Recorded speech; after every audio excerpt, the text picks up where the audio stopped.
All right, guys. Thank you for coming back from break so promptly. And just again, wanted to say thank you to our awesome sponsors who have helped bring this conference together and supported NOSH. Now we have a really great session that I think a lot of folks are excited for. And as you guys know, the natural food category is no longer relegated to bottom shelves or subsections of the store, but rather the standard bearer for innovative products retailers have on shelf. While this has been an ongoing opportunity for every brand in this room, at the same time, it's somewhat created a confusing scramble to find the right store in the right channel for you. So here to help us understand how one retailer, Kroger, is attacking the space and the role you can play in it is Alex Trott, the merchandising client lead for natural foods at 84.51, a subsidiary of Kroger, and Catherine Bousson, category manager at Kroger. Thank you guys so much. Come on up.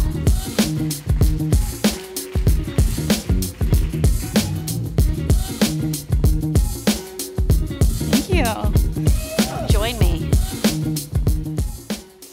So before we start, we were chatting right during the break, and both Catherine and Alex reiterated that at the bottom of your agenda, there is a way to submit questions via text, email, or Twitter, and they would love to answer brands' questions as we're here live on stage. So please do submit them. Come on, this is your opportunity to get Kroger to answer questions. This is an amazing experience. So to start, let's just talk about what both of you guys do at Kroger. Sure. I work for 8451, which is a wholly owned subsidiary of Kroger, which is actually the data company that Kroger purchased 3 years ago that was formerly called dunnhumby, where I started about 7 years ago. And my role has transformed when Kroger purchased our company. So I support merchandisers in helping them understand Kroger data, specifically the Plus Card data and the loyalty data. So I'm understanding who the customer is, who we're talking to in natural, the ways that they'd like to be communicated to and talked to at the shelf. So I'm really part of the team and the merchandising organization. And as part of that role, you help manage a special event series for Kroger. Yeah, we're really proud of the Natural Foods Innovation Summit that we've brought to Kroger. About a year ago, we started that along with VMG and a few other great partners. And we bring small and innovative brands to Kroger that might not normally be seen by Kroger through their traditional channels. And we want to bring great brands like everybody in this room directly to Kroger and eliminate the middleman of a trade show or other ways to hear from those brands, and really give those brands an opportunity to have a broad reach when looking at Kroger. Lots of eyes from Kroger attend that event. And show of hands, has anyone here attended one of those summits before? Well, this is your opportunity. Oh, there we go. Yeah. This is a great opportunity to learn more about them. And Catherine, how about you? I'm a category manager at Kroger. I currently manage other beverage, but I've worked on a variety of commodities as well, such as bagged snacks, baking, and olive oils, paper, households, and a few others actually too. To go off of the Innovation Summit, it's just awesome to hear people's stories and see how the brand started. It's a really great opportunity.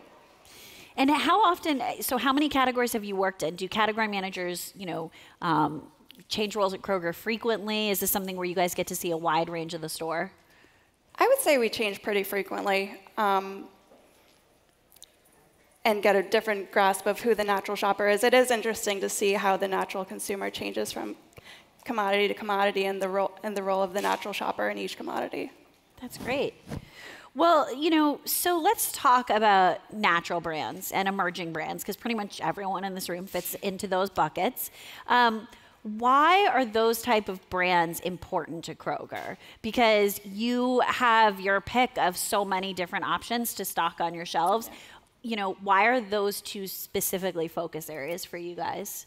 So Kroger about 5 or 6 years ago decided to really start investing in natural foods in our stores, and that has proved to be such a great investment, not only for Kroger as a company, but for our customers. We decided to invest in that because Kroger customers are really responding to that. And for a mainstream retailer, maybe that was a bit of a surprise a couple of years ago. So we've really taken huge steps in the last 5 years to improve our presence at shelf, improve our communication to customers, bring great brands to Kroger that we might not have considered a couple of years ago. So we've seen growth in 2 areas. We have 2 customers that we look at Kroger in the natural food space. The first customer is the naturally essential customer, which is only about 5% of our customers, but they make up about 35% of our natural food sales. So that was actually the first customer we saw adopting natural foods 5, 6, 7, 10 years ago. And that customer continued to grow with us. But the interesting thing about the way the natural foods industry has evolved in grocery specifically is we have a second segment called the naturally mainstream customer, and they make up about 2/3 of our natural foods shoppers.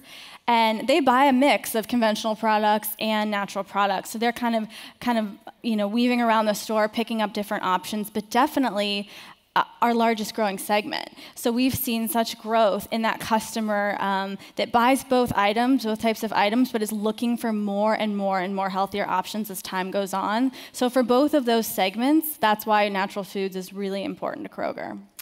How about these small emerging brands as well? And yes, that does go hand in hand with natural, but sometimes they're separate and different.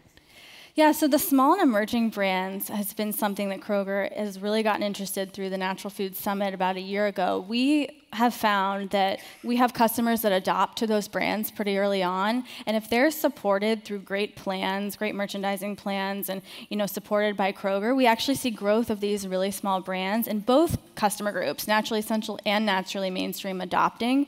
So Kroger's really interested in finding those small brands that are going to be huge wins for Kroger in the future, and we're willing to invest from the beginning and start small. You don't need to start in 2,700 stores. So small brands is something that we've really put a stake in the ground, I'd say, in the last 12 to 18 months, and that's who we're really interested in seeing at these types of shows. I would also add to small brands as well, how Alex said, maybe launch in a handful of divisions before going to all divisions, and maybe we put your product on display where it's very relevant to that area. So that's where we're willing to grow the brands as well. And so we talked about these 2 natural shoppers that you guys have at Kroger. What is really important to them? Is it about assortment? Is it about nutritionals? Is it about price? All of the above. What are they kind of looking at with products? So that's a great question, and part of my role at 8451 is to understand that deeply.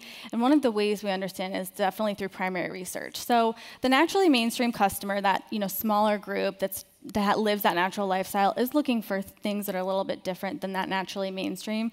The naturally essential customer is looking for innovation. They're looking for things they haven't found elsewhere. They're also looking for all of their needs to be met in our store. But they really emphasize innovation, and finding something new is really exciting to them. The naturally mainstream customer is looking for something that's better for you. So there's a lot of talk about that. Maybe it's not all the way organic, but maybe it's better for you. They're looking for better options for their families, for themselves, for their kids. But one thing I want to emphasize is something that came out in our research time and time again overall for both customer segments is price. Our Kroger shopper is used to having a really great price and finding a better price on items at our stores compared to other stores. That came out loud and clear. So we really want to offer them the best price possible to make it approachable to even buy natural foods. Does that mean you can't be a premium product on shelf and have a higher price point? No, absolutely not. I mean, we have varying degrees of price sensitivity for our customers that we analyze, and we talk to them in different ways. I think the naturally essentials are a little less price sensitive and more willing to try things. But even if you do have an item or a product that is more expensive, we still like to see some promotions and maybe some rollers to put on there to have customers be willing to try those products or kind of get hooked. But definitely we have some least price sensitive shoppers in our store. We've got a mix. That's the thing about Kroger is we serve everybody.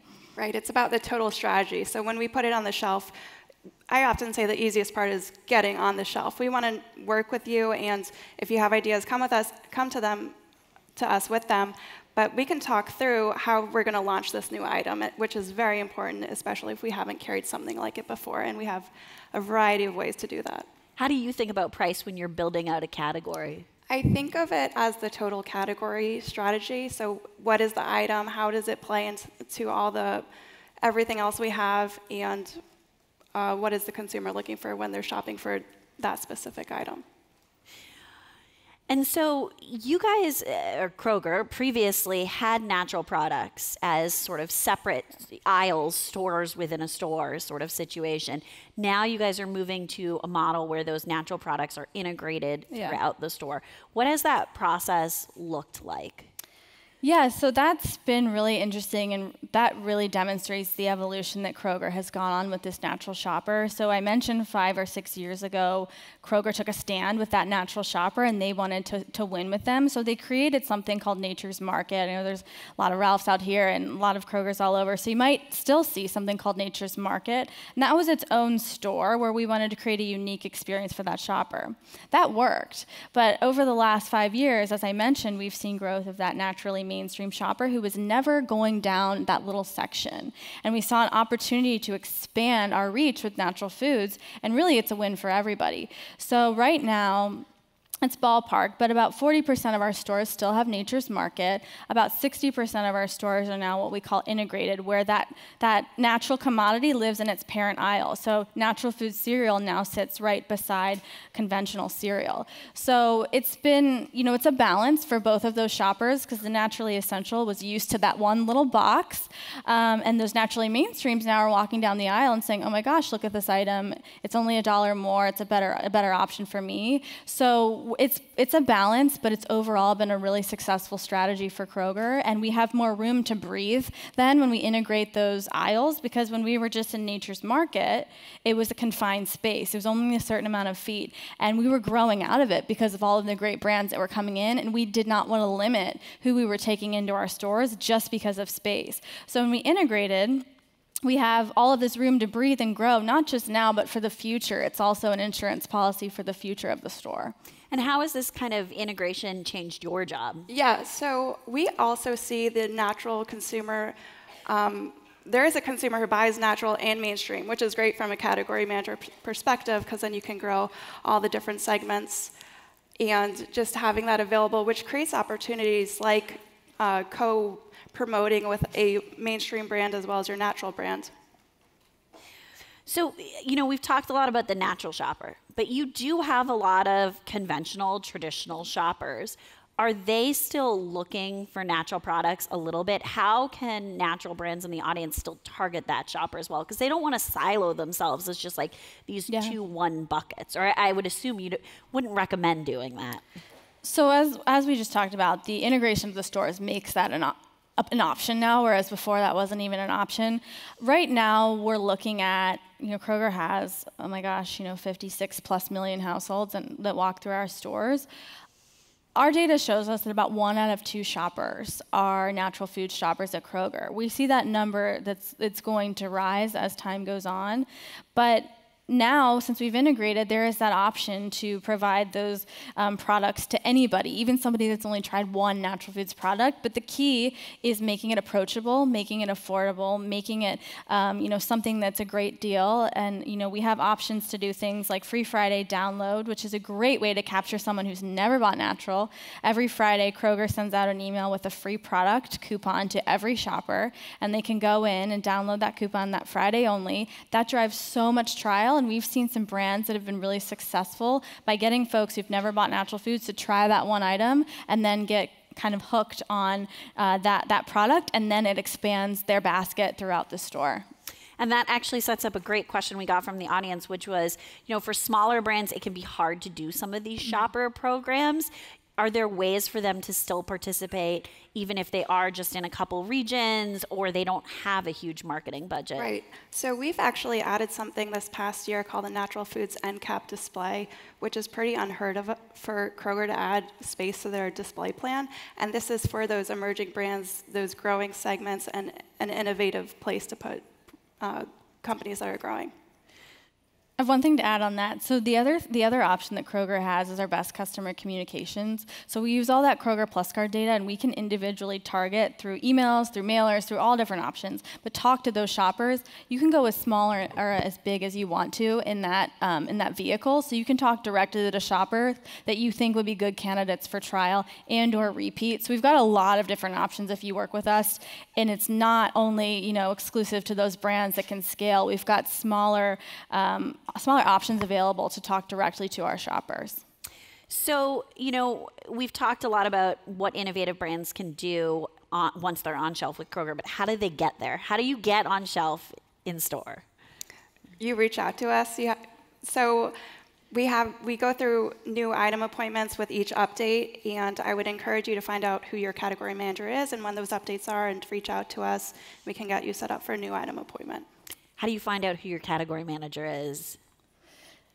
So I think for that one, we have a big presence at trade shows. So we do a big presence at Expo East and Expo West. We found that's been a great way to connect. And we send one person from every department. Not every category manager can go to those shows, but we send a representative from dairy, from frozen, from snacks, all from fitness bars, from the big categories. So we do have a big presence at those shows. And then the Natural Foods Innovation Summits is another way that we've been able to bring, I think now we've brought in over 200 brands. And then at that show, we make sure your category manager is there. It is difficult to manage because there are so many brands out there, so we try to pick brands that are on trend, they have attributes or ingredients that are on trend, they're doing really well in rest of market. So there's a couple of different ways, and I think there's a website called, We Are Local. If you search Kroger, We Are Local, you can submit your brand online, and we have a repository of all the brands that are submitted. But I think networking at these type of events is something that Kroger is here for now.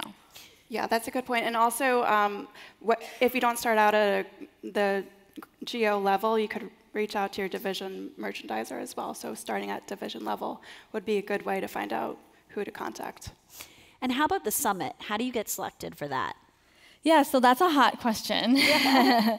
We get that a lot. So we partner with a few people. One of them is VMG, who I know we'll be hearing from very soon. And we actually look at data in 3 different ways. So it's data-driven and how we pick who comes to the summit. So first thing is that we have 4 summits a year. So the summit that for that quarter is based on what's up for review. So if fitness bars is up for review in the 3rd quarter, you're not in consideration for the 1st quarter. So that eliminates things. We look at about maybe 10 to 12 categories. And then from there, we look at really 3 things. One is market data. So we work closely with our market data partner to understand what's growing and what's out there and what's a void for Kroger that we should be looking at. And then the second thing we look at is trend data. So we look at trends from ingredients, product claims, all of those types of things. And then the third thing is we really want to know if that company, especially if it's a really small company, if you're well invested and you'd be ready to scale. So we can't invite anybody that wouldn't be able to maybe hit about 50 to 100 stores coming out of that summit. So they can't be too young, but we'd like them to be small and emerging. So it's really the combination of those 3 things. And we vet all of those lists. And then we also share them with our category managers to see if maybe they're interested or they have some other brands they'd like to bring. So we go through a couple of iterations to get to that point, and then we invite the brands. And so touching on what you look for in a brand, this was something we talked about. It's also something we've gotten a lot of questions about. Are there specific categories or trends that you think are really ripe for innovation right now, and that Kroger, through the summits or as a category manager that you're focusing on and thinking about? Yeah, so that's something we study all the time, so I'm not going to get too deep into some categories because I could talk all day. But there are 5 trends that Kroger put out that we actually talk about a lot. So our 5 trends for 2019, I have them on my list, are regional flavors. So, regional flavors, international flavors have a huge crossover with natural foods, so we are interested in those types of products. The second thing is plant-based foods. We want to expand our presence of plant-based foods throughout the store. We've already done that a lot, but we want to keep doing that because we see that as the future of food. We had Seth Goldman from Beyond Meat at our last innovation, from a couple of places, Honest Tea, but the chairman of Beyond Meat at our last Natural Foods Innovation Summit as the speaker. So we really want to do well in plant-based foods. The third one is flexible eating styles. We know there's a lot of diets and a lot of things out there that, that customers are now more aware of, so we want to be sensitive to that. The fourth one is gut-healthy foods, and we've invested that a lot early on with things like kombucha and yogurt and other things like that. And then the last thing is the low sugar and natural sweeteners trend. We're interested in that. So if I had to sum up 5 key things, it would be those, but like I said, I could maybe give you 50 more. And how does that impact you as a category manager? Like, are you thinking about those trends? Are you encouraged to find brands in those trends? Sure. I'm working with the 8451 counterparts to understand those trends and where the shopper is going, what someone would look for when they're coming down our aisles, and I take that into new item appointments with that lens. We see a lot of companies who have something to answer a variety of those segments, and what I'm looking for in those meetings is how does this item differentiate from all the other items, and what does it have to bring to the table? If you fit one of those trends, does that mean you have an advantage over somebody else in the category? Or it makes up for, you know, maybe something else? If it's where the shopper is going, and it depends on the category. Right. If it's where the shopper is going and we view that as something that's very important to the segment, then yes. That's great. So, you know, it can be kind of scary to think about, oh, I'm going to go talk to Kroger. I'm going to enter Kroger. Why should brands be making Kroger part of their assortment? And, you know, do you have to start with everything? Can you go small with such a big retailer? Yeah, and I can let Catherine speak to that portion. But what I want to say is, you know, Kroger wants to be first to market now with natural products and brands. We don't want to be second. If you've got great innovation and you've got something to offer that, you know, it might be a long shot to come to Kroger with it, please bring it, and we want to hear it, and you might be surprised. You know, we've been first to market on a few things. I know Halo Top was a great example where, you know, we saw that trend and we picked it up, and we were ahead of the market on that, and we scaled that. Protein and ice cream was something that was brand new a couple of years ago. So don't be afraid now. We've created the pathway for you, and I work hard at it every day in my job, and all of the category managers now manage natural counterparts of their categories. So don't be afraid, pitch it. But if you do, and Catherine can talk to this for a minute, you know, be ready for what it is to work with a big retailer.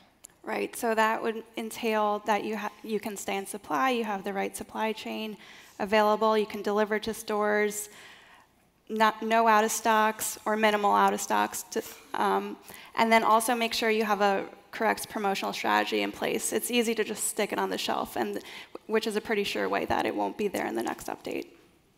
And do you guys, you know, if you are a smaller or emerging brand, one of the questions we got was, you know, is there flexibility in velocity, or is there flexibility with pricing, or certain areas where, you know, for a big brand, you might really be more rigid on what you're looking for? So big brands were more rigid on what we're looking for. And do you have more flexibility for a small brand? Do they have to, you know, are you willing to give them, you know, okay, you went out of stock, it's okay, like? Yeah, I'm more willing to work with a brand who is unfamiliar with how to work with us. If you go out of stock, or you foresee supply issues, let us know right away. Be honest about when you see this coming back in stock. And the big piece there is just to be honest about the realistic expectations of when you think this can be corrected. Well, thank you guys for being so honest with us and introducing Kroger to so many brands in the audience. I'm sure you're going to have a lot of innovative brands approaching you during the summit. I know you guys will be staying around to chat and answer more questions today and tomorrow. So thank you so much. And we're going to bring up our next speaker, which is perfect because it's VMG, your partner. Yeah, thank you so much. Thank you.